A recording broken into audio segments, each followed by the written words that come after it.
एक अच्छा प्रकाशन मिलता है, नया प्रकाशन मिलता है, नई खोज हमें होती है।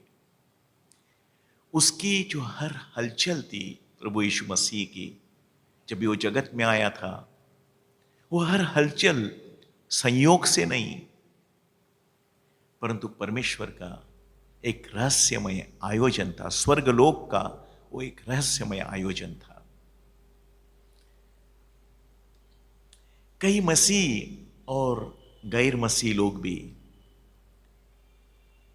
यीशु के दुख के बारे में और उसके मृत्यु के बारे में शोक मनाते हुए हम देखते हैं।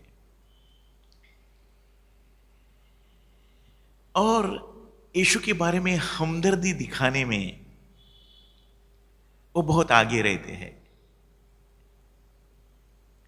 उनकी कल्पनाएं बस खास करके जब भी गुड फ्राइडे आता है ना, नई नई कल्पनाएं उपजाती है।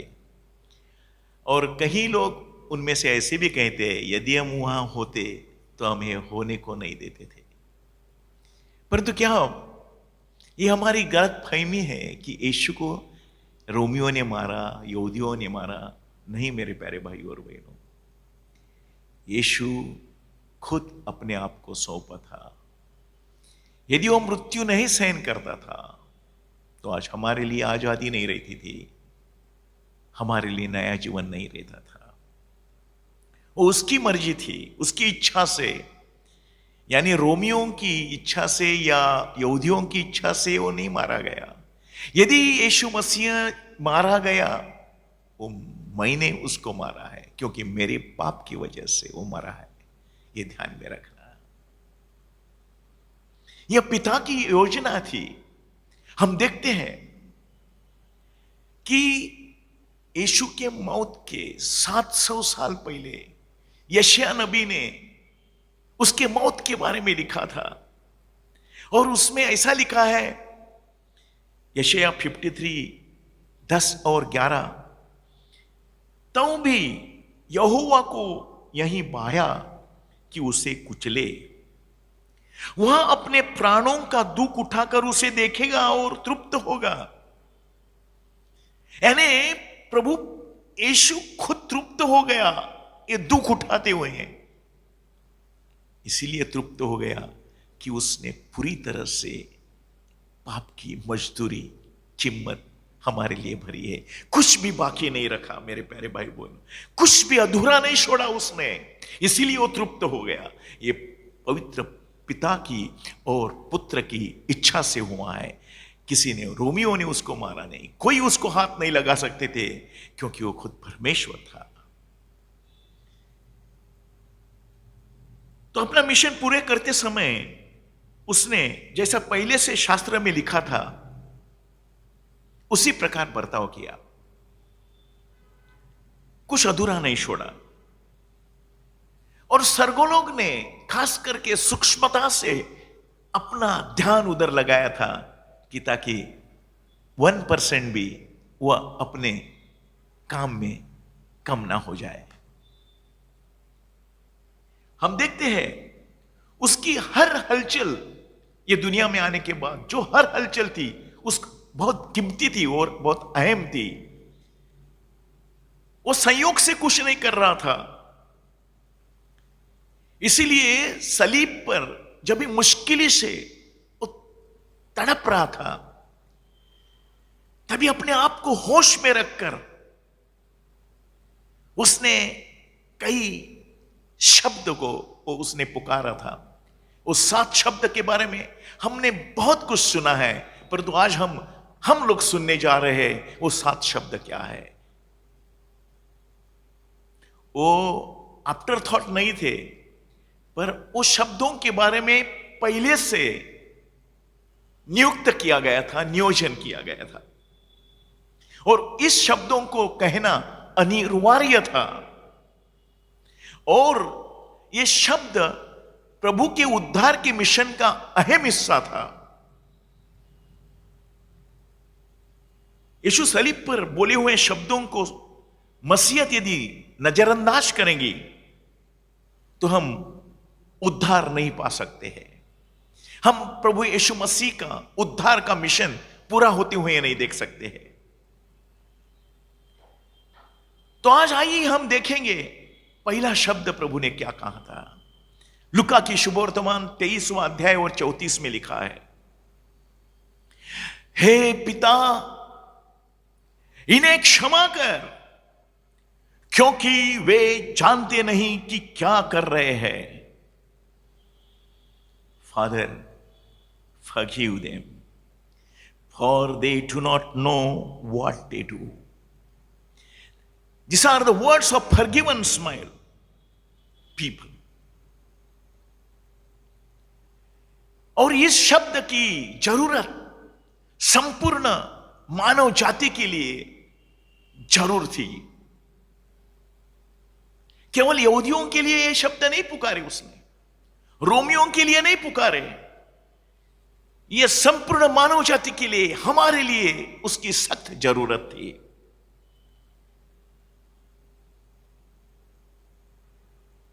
वो वक्त प्रभु यीशु मसीह के लिए बहुत उत्पीड़न का था, उसकी पीड़ा बहुत भारी थी, परंतु अपने आप को संभालते हुए बड़ी होश में आकर,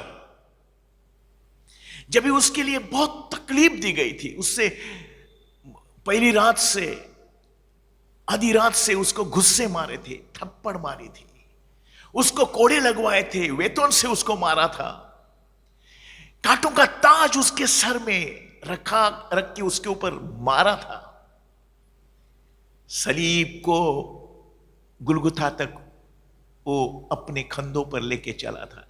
वहां जाने के बाद कीलों से उसको लटका दिया था, अपनी सांस बहुत तकलीफ से वो ले रहा था। मेरे प्यारे भाई और बहनों, प्रभु यीशु मसीह ने क्षमा क्यों दी? क्योंकि यदि वो क्षमा नहीं करता था तो आज हम उद्धार नहीं पाते थे। परमेश्वर पिता ने पुत्र को इसीलिए भेजा था। क्यों भेजा था? क्योंकि हम सब लड़के मांस और लहू के थे। इब्रानियों की किताब में लिखा है,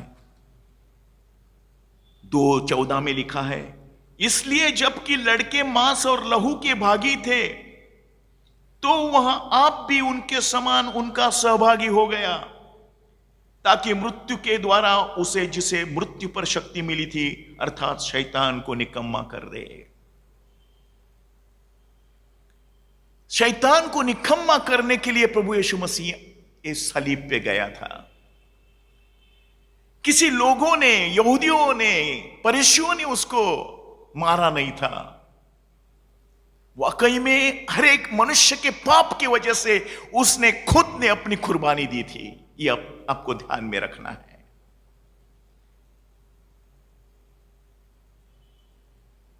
और वह जानता था कि वो मनुष्य का पुत्र है, और मनुष्य का पुत्र को उसके ऊपर जो लोगों ने दुख दिया था, उसके प्राण लेने के लिए जो लोगों ने अपनी सहमति दी थी, उनको क्षमा करने की आवश्यकता थी। हर एक जगत का शख्स है, उसके पाप की क्षमा के लिए उसको यह कहना था कि पिता उन्हें क्षमा कर, क्योंकि उनको मालूम नहीं वो क्या कर रहे हैं। मत्ती 6:14 और 15 में लिखा है, इसलिए यदि तुम मनुष्य के अपराध क्षमा करोगे तो तुम्हारा स्वर्गीय पिता भी तुम्हें क्षमा करेगा। प्रभु यीशु मसीह ने जो सिखाया उसका बर्ताव हम देखते हैं। वो खाली बोला नहीं, खाली प्रचार नहीं किया, प्रचार के मुताबिक उसका जीवन भी वैसा था, क्योंकि उसने अपने शागिर्दों को सिखाया था कि यदि आप मनुष्य की पापों की क्षमा नहीं करेंगे, आपकी भी पाप की क्षमा नहीं हो जाएगी। यूहन्ना की 20:23 में लिखा है, जिनके पाप तुम क्षमा करेंगे, जिनके पाप तुम क्षमा करो वे उनके लिए क्षमा किए जाएंगे, और यदि आप पाप क्षमा नहीं करेंगे, इसीलिए हमें भी हमारे विरोध में जो लोग है, बैरी है, जो कुछ बुराई करते हैं, उनके लिए एक क्षमादान देने की आवश्यकता है। यीशु का बर्ताव अपने प्रचार के जैसा था। मेरे प्यारे भाई और बहनों, उसका शागिर्द स्तिफनुस क्योंकि क्षमा में बहुत बड़ी ताकत है। जब भी उसका शागिर्द यीशु के मौत के बाद उसके प्रेरित जब काम कर रहे थे, तभी स्टिफनस नाम का एक जवान प्रभु की सुसमाचार की सेवा कर रहा था, तभी उसको पथराव करके मार दिया था। और वो पथराव प्रेरित पौलुस, जिसको शाऊल कहते हैं, वो शाऊल के नेतृत्व के नीचे उसके ऊपर पथराव हो गया था। परंतु स्टेफनस ने जोर से पुकार के कहा था, हे प्रभु, यह पाप उन पर मत लगा। और ये शब्द पौलुस के दिल में चोट पहुंचाए थे, घायल किया था उसको इस शब्दों ने। और वही शब्द जब वो दमिश्क के मार्ग पे था, तभी प्रभु का वचन सुनने के लिए उसको विवश किया गया, क्योंकि क्षमा में बहुत बड़ी ताकत है। यदि स्टेफनस वहां क्षमा नहीं करता था, तो शायद ये दुनिया के लिए एक महान सेवक नहीं मिलता था पौलुस नाम का। क्षमा में बहुत बड़ी ताकत है मेरे प्यारे भाई और बहनों। यीशु ने वैसे ही नहीं बोले, उसके हर एक शब्द बहुत अहम थे मनुष्य जाति के उद्धार के लिए। यीशु की क्षमादान की प्रार्थना इतनी ताकतवर थी, जब भी प्रभु यीशु मसीह ने कहा कि हे पिता, उन्हें क्षमा कर, क्योंकि वो क्या कर रहे हैं मालूम नहीं। उसी वक्त में उसके बाजू में जो एक चोर, एक कुकर्मी लटका था सूली पे, अभी तक वो यीशु की भी टीका कर रहा था, अभी तक यीशु की आलोचना कर रहा था। पर अचानक जब भी प्रभु यीशु मसीह ने क्षमा के शब्द निकाले, उसका दिल हिल गया मेरे प्यारे भाई और बहनों, पिघल गया।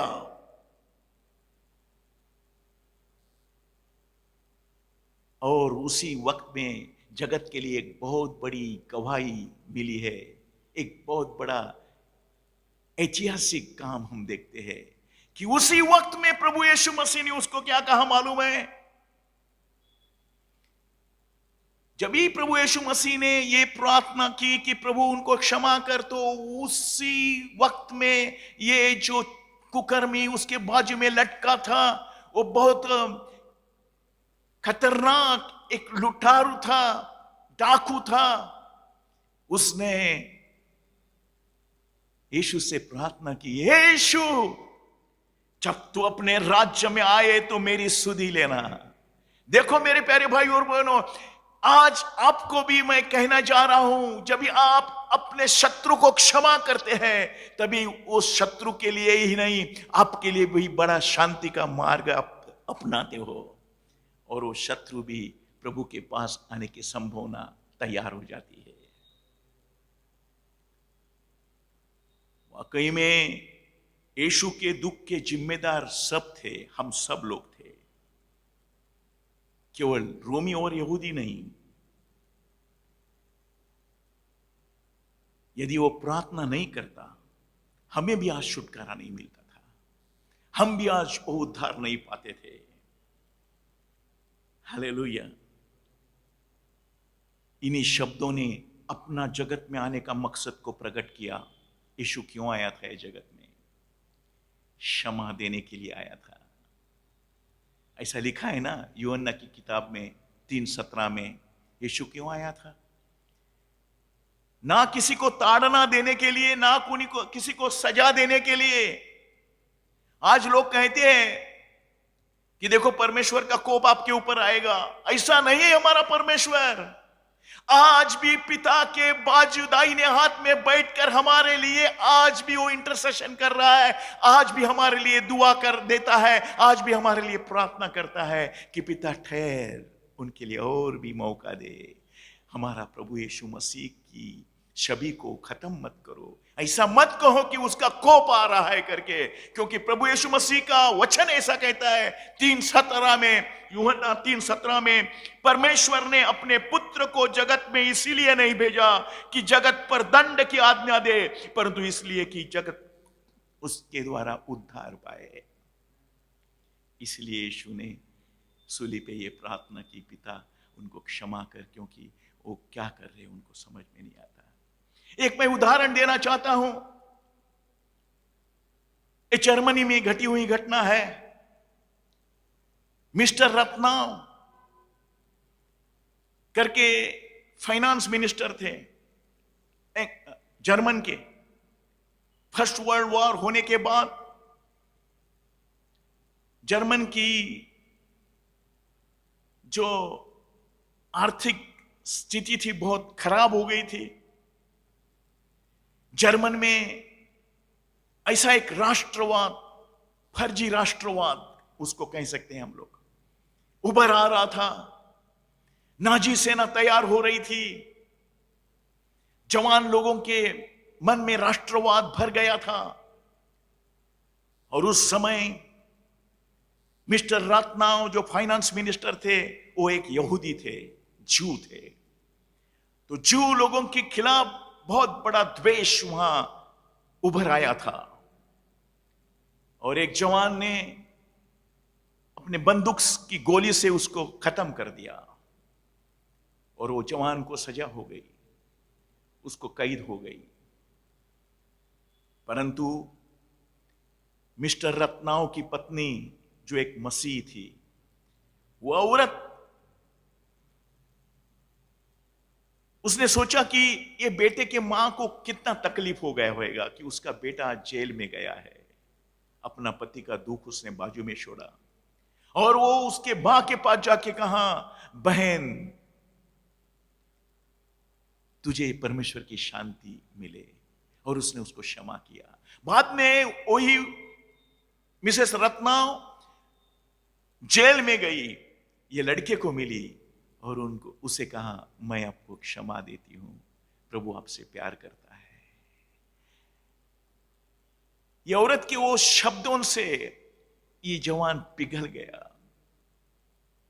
और जब भी उसका छुटकारा हो गया सेकंड वर्ल्ड वॉर के वक्त में, जब भी नाजी सेना ने जर्मन की तख्त को अपने पास किया था, तभी ये मिलिट्री में भर्ती हो गया था लड़का और जनरल करके काम कर रहा था। जब भी हिटलर की सेना यूरोप को अपने कस्बे में कर रही थी, उस वक्त में क्या हो गया,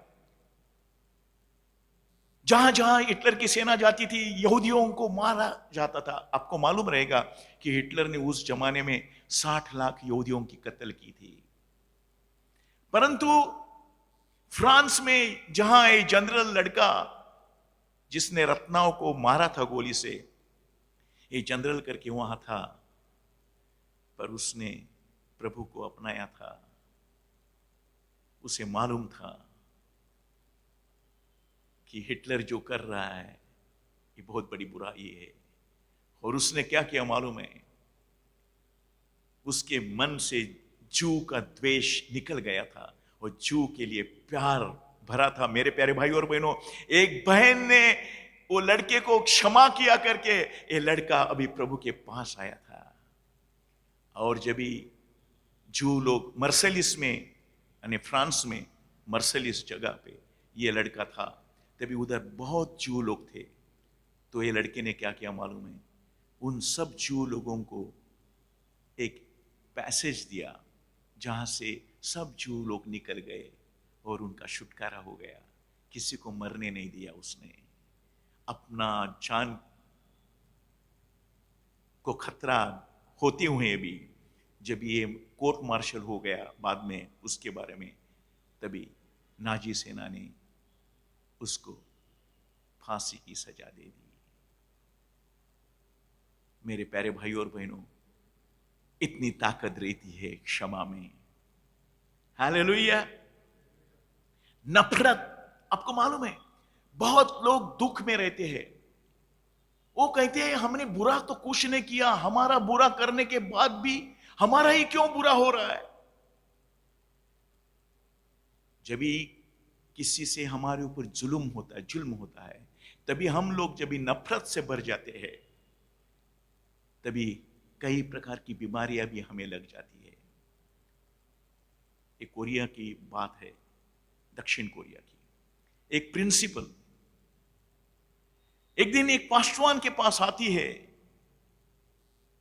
उनका नाम है पॉल योंगी जो, और वो कहती है कि मैं प्रभु को अपनाई हूं, तो भी ये बीमारी क्यों है मुझे। उसको कंपवात था, यानी अर्थराइटिस की बीमारी थी।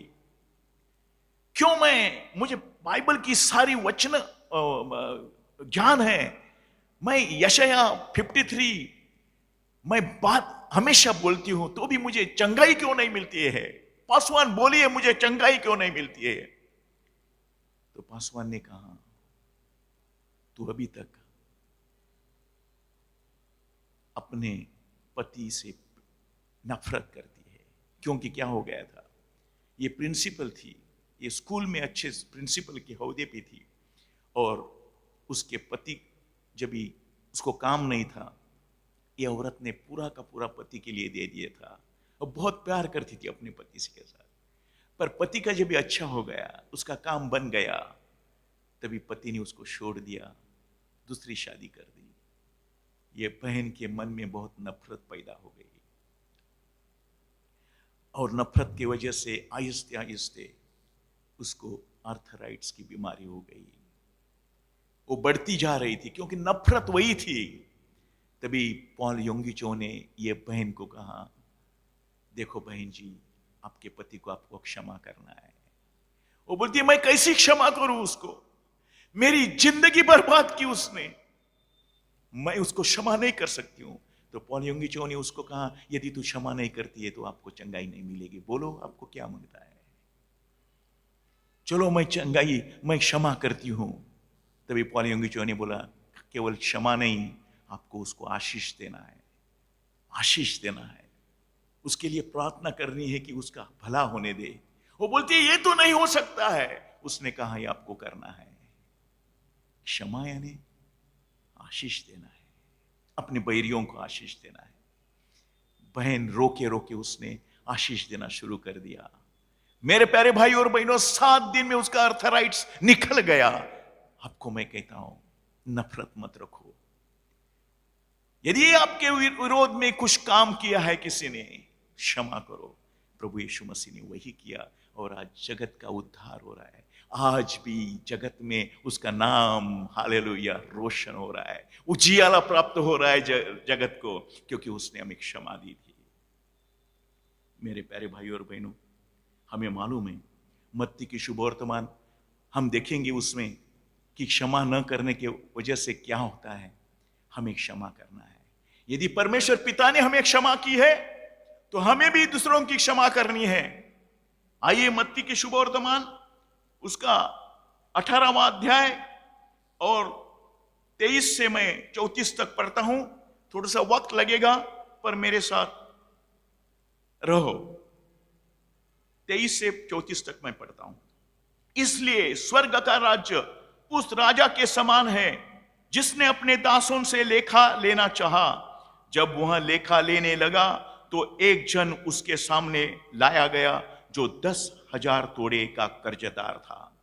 जबकि चुकाने को उसके पास कुछ न था, तो उसके स्वामी ने कहा, यहां और इसकी पत्नी और बाल बच्चे और जो कुछ इसका है सब बेचा जाए और कर्ज चुका दिया जाए। इस पर उस दास ने गिरकर उसे प्रणाम किया और कहा, हे स्वामी, धीरज धर, मैं सब कुछ भर दूंगा। तब उस दास के स्वामी ने तरस खाकर उसे छोड़ दिया और उसका कर्ज भी माफ कर दिया। परंतु जब वह दास बाहर निकला, तो उसके संगी दासों में से एक उसको मिला जो उसके 100 दिनार का कर्जदार था। उसने उसे पकड़कर उसका गला घोटा और कहा, जो कुछ तुझ पर कर्ज है भर दे। इस पर उसका संगीदास गिरकर उससे विनती करने लगा, धीरज धर, मैं सब भर दूंगा।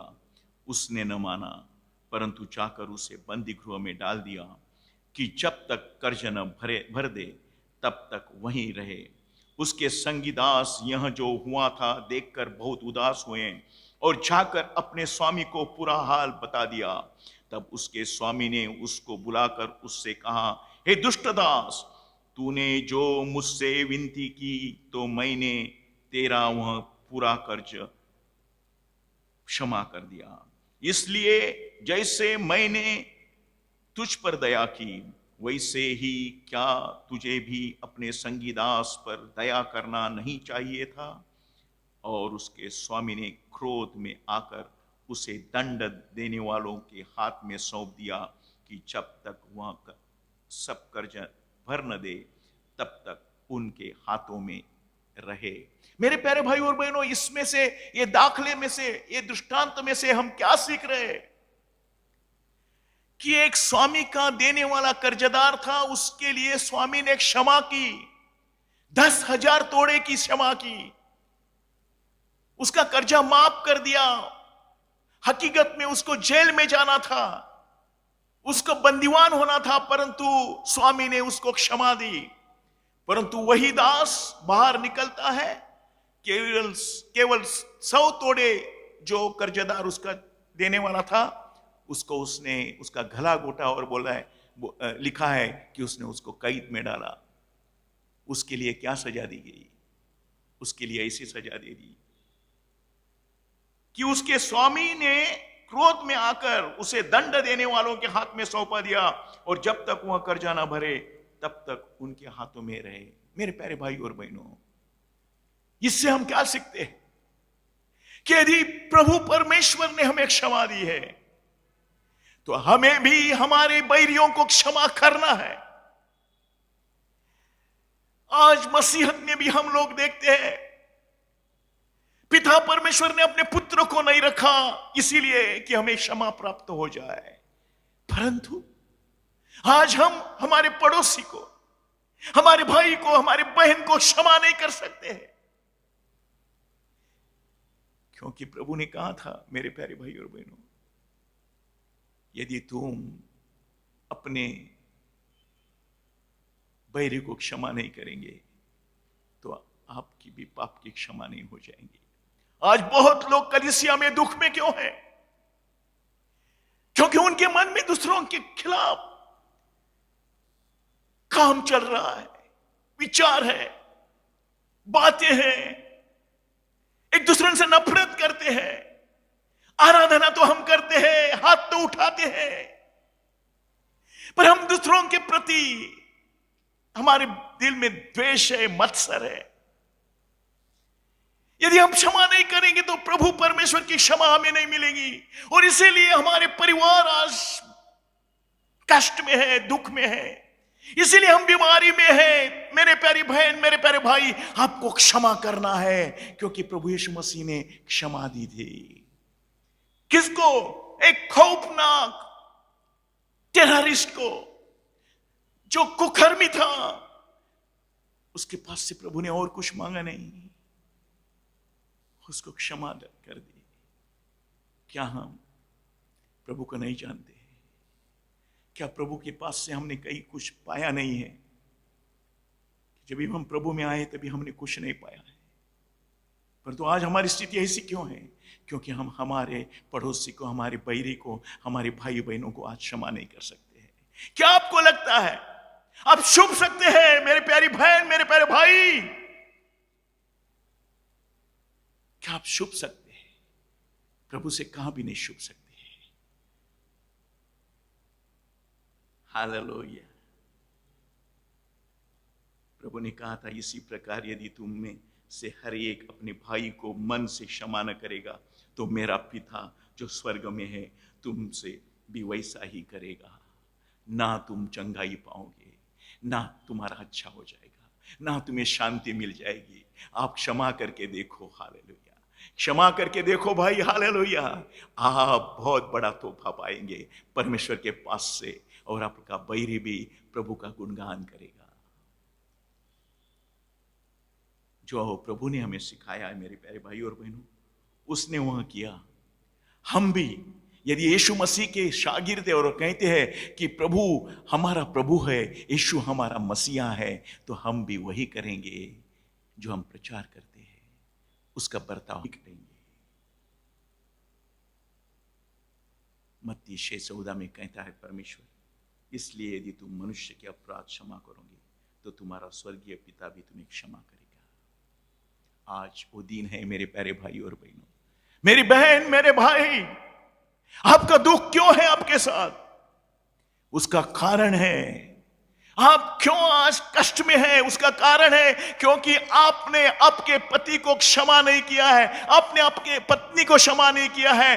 बेटा, तूने अपने पिताजी को क्षमा नहीं किया है, आपके भाई को आपने क्षमा नहीं किया है। आज भी नफरत भरे लोग यहां हैं, हालेलुया।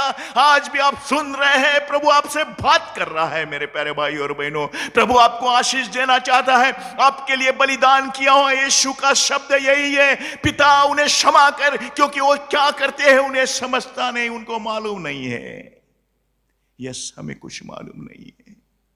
यीशु मसीह को किसी ने मारा नहीं, ना यहूदियों ने मारा, ना रोमियों ने मारा है, हमने मारा है उसको। हमारे पाप की वजह से यीशु मरा है, और हमें शांति देने के लिए, हमें बीमारी से चंगाई देने के लिए, हमें सब कुछ देने के लिए, उद्धार देने के लिए वो 6 घंटा सलीब पे लटका था, और उसने पहला शब्द पुकारा, पिता उन्हें क्षमा कर, क्योंकि ये क्या कर रहे हैं उन्हें मालूम नहीं। आज भी प्रभु कलीसिया वालों के लिए यही बात करता है, पिता उन्हें क्षमा कर, क्योंकि ये क्या कर रहे हैं उनको मालूम नहीं। बहन, और भी तकलीफ मत उठाओ, और भी वक्त मत लगाओ, और भी वक्त मत लगाओ भाई। आज वो दिन है, उद्धार का दिन है। हालेलुया। प्रभु आपको शांति दे। यीशु मसीह के नाम से मांगता हूं, सुन और ग्रहण कर। आमीन।